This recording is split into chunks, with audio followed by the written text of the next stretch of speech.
Мен Камал Нұрлыбек Досмағамбетұлы, Алматы сервистік қызмет көрсету колледжінің дене тәрбиесі пәнінің мұғалімі. Құрметті білім алушылар, сабақтың тақырыбы қысқа қашықтыққа жүгіру. Сабақтың мақсаты денсаулықты нығайтуға бағытталған арнайы спорттық техника қауіпсіздігін, нормалары мен ережелерін түсіне білу.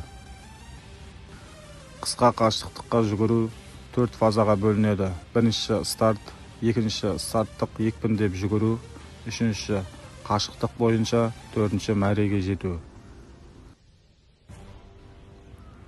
Жүгіру кезіндегі қауіпсіздік ережелері. Қысқа қашықтықтарды тек өз жолымен жүгіру керек. Басқа жүгірушінің жолына өтіп кетуге болмайды.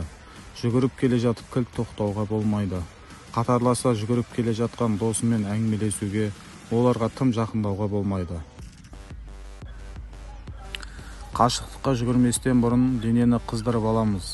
Ол үшін көрсетілген жаттығуларды рет-ретімен орындаймыз.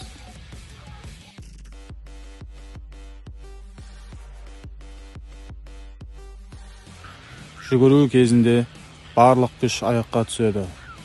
Барлық күшті табанға түсіру дұрыс емес. Жүгірген кезде дұрыс тыныс алу өте маңызды. Көбінесе мұрынмен дем алып, ауызбен дем шығарамыз.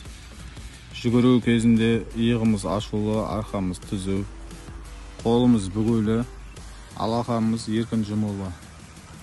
Жүгірген кезде аяғымызда пружина сияқты жұмыс жасап тұратын бұлшықеттеріміз бар.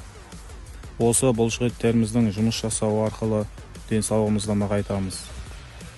Жалпы айта кетсек, жүгіру ең қарапайым, қолжетімді және тиімді